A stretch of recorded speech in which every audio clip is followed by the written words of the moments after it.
Welcome to my channel. In this video I will explain the origins, development and deployment of the Waffen-SS mountain brigades and divisions during the Second World War. Before starting with this period, I will first delve into the history of the Balkan region, where most of these units were deployed, to have some essential background information.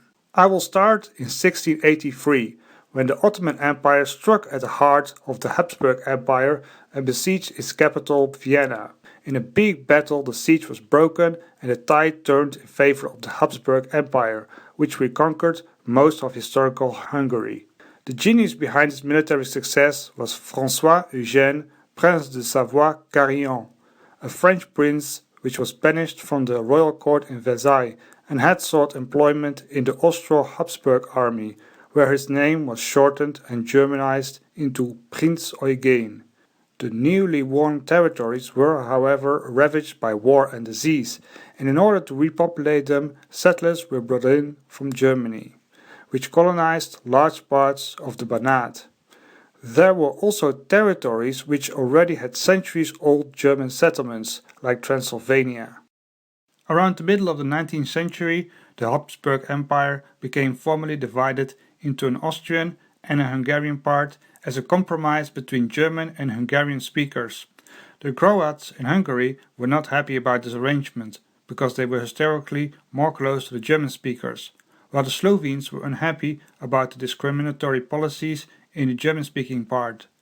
The Berlin Conference of 1878 led to more problems with disgruntled Slavic subjects by the addition of Bosnia-Herzegovina to the Austro-Hungarian realm. During this conference, the Ottoman Empire in Europe was largely dissolved, and new Balkan states gained formal independence. In Bosnia, the sizable Muslim minority feared the surge of nationalism in the Balkans, as they had enjoyed a good life under the Islamic Ottoman Empire. In Bosnia, there were three main religious groups: Muslims, Orthodox Christians, and Roman Catholics.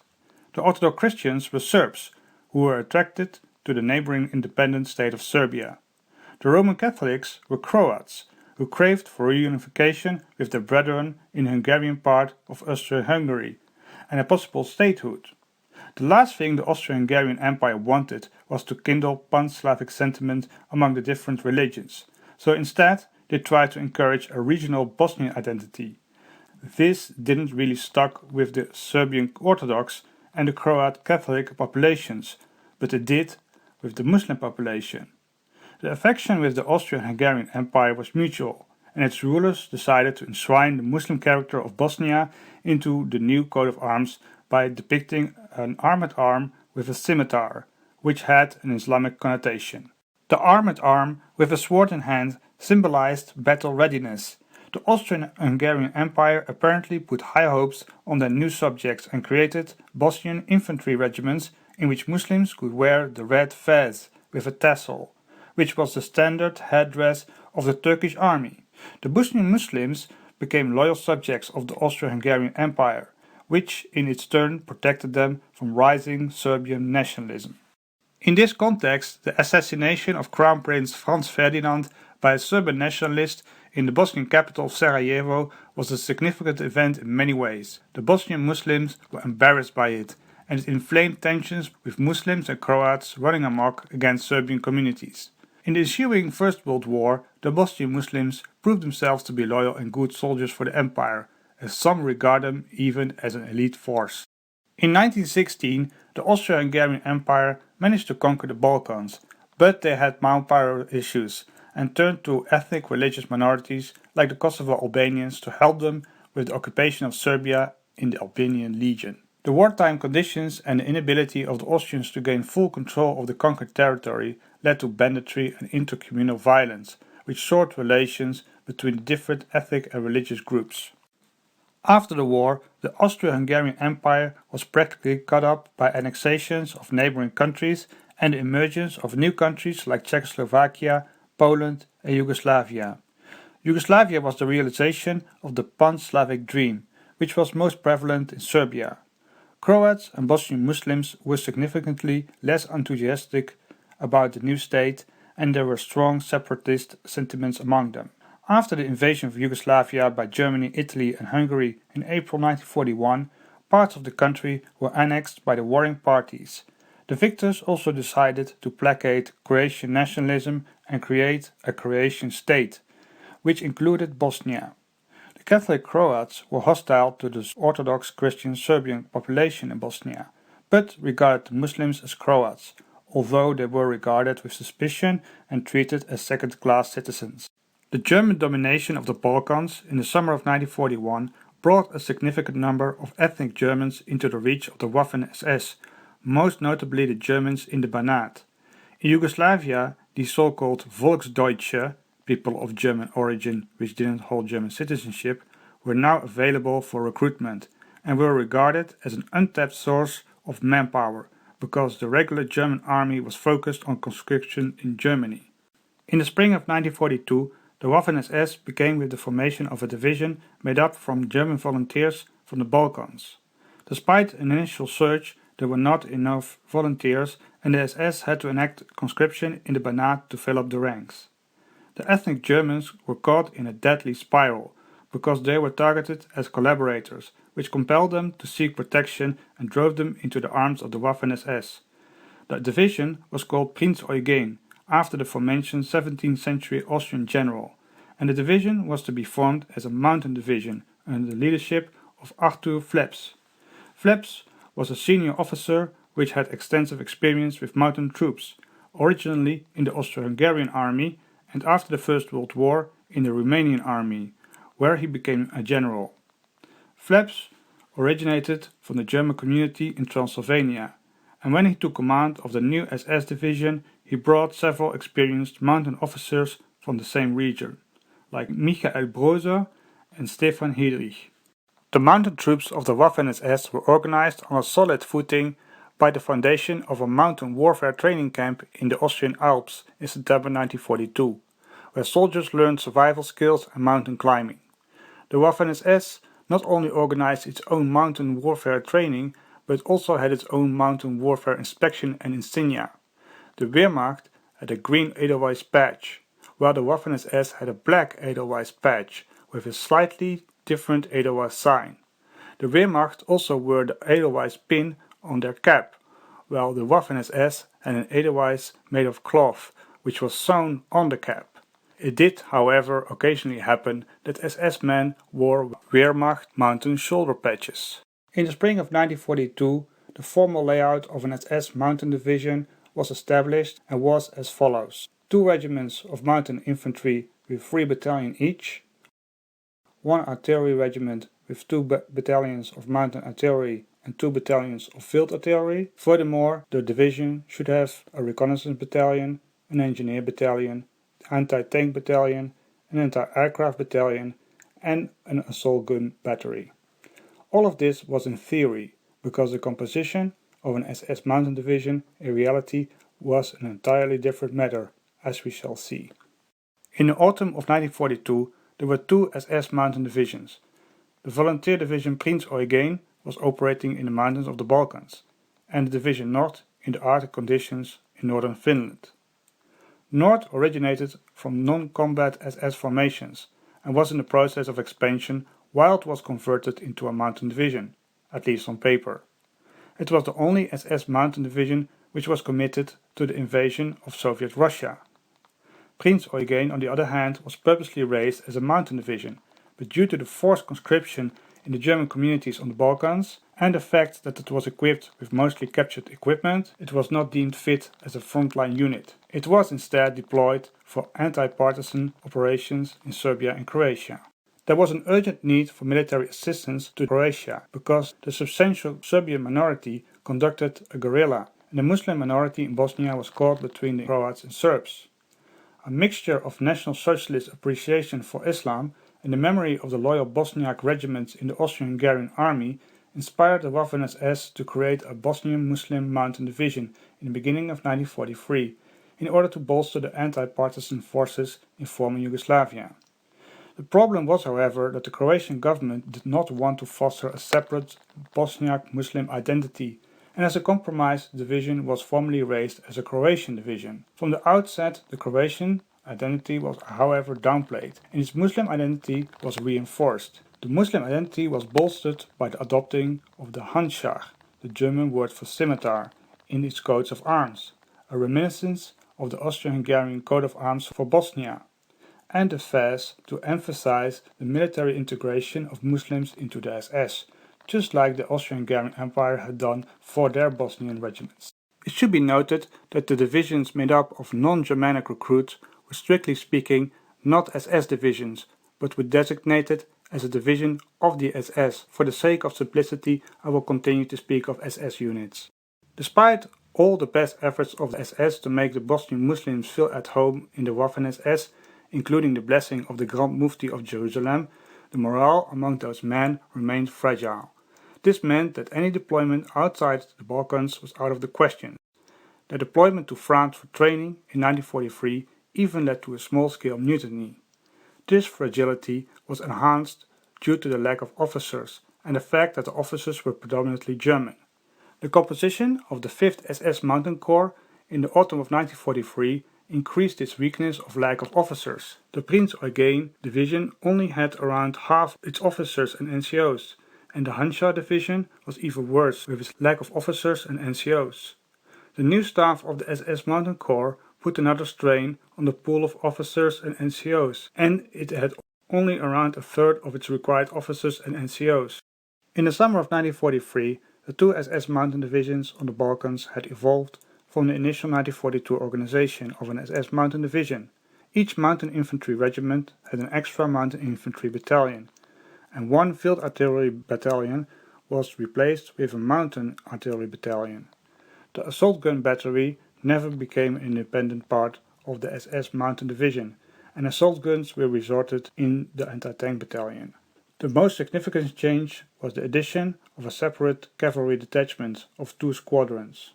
This was planned for both the Prince Eugen and Handschar division, but it never materialized for Handschar, and in the case of Prince Eugen, cavalry was eventually integrated into the reconnaissance battalion.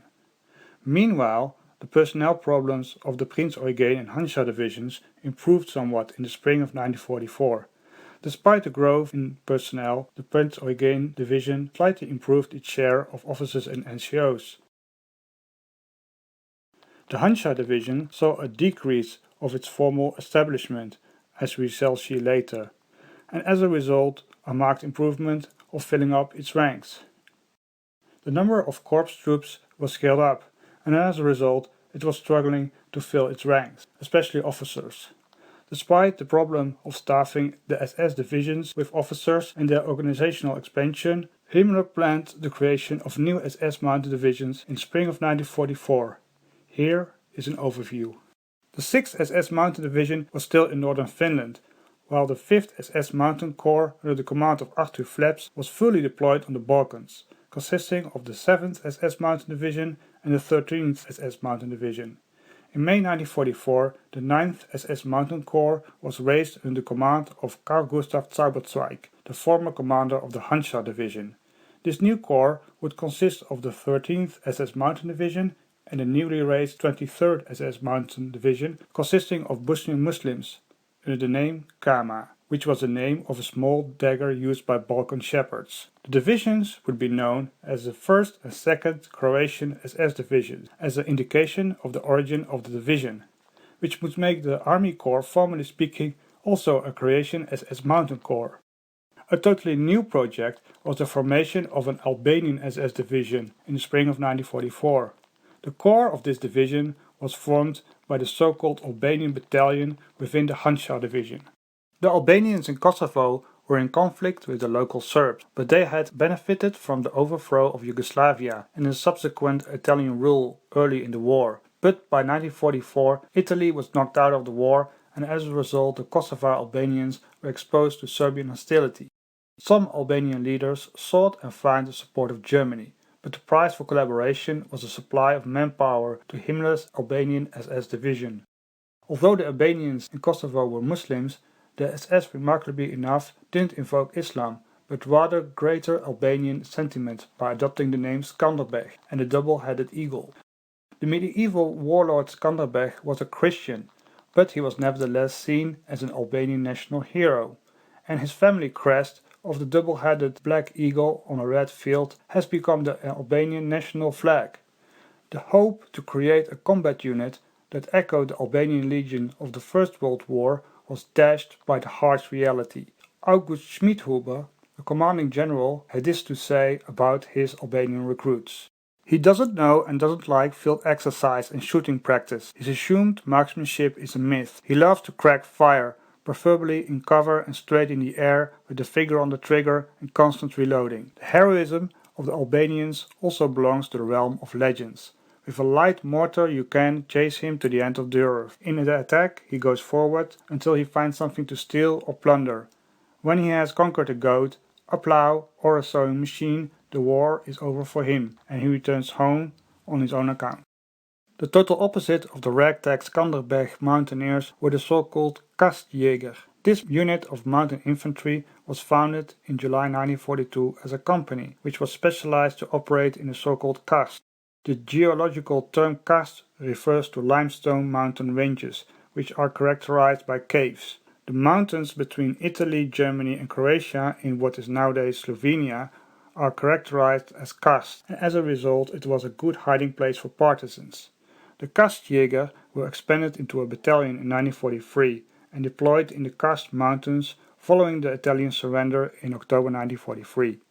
The Italian surrender led to a lack of excess manpower in the Balkans and subsequent an increase of partisan activity, also in northern Italy. In turn, this led to the speed up of the expansion of Waffen-SS mountain divisions on the Balkans in 1944, like the expansion of the Kastjäger battalion into a division. As a result, the Kastjäger lost its elite status and most units were thrown into battle before they finished training. The war in former Yugoslavia descended into a mixture of a German occupation and a civil war among the different ethnic and religious communities, in which the SS mountain units resorted to brutal atrocities in a desperate bid to control the population. It costed the life of almost 10% of the pre-war population of Yugoslavia.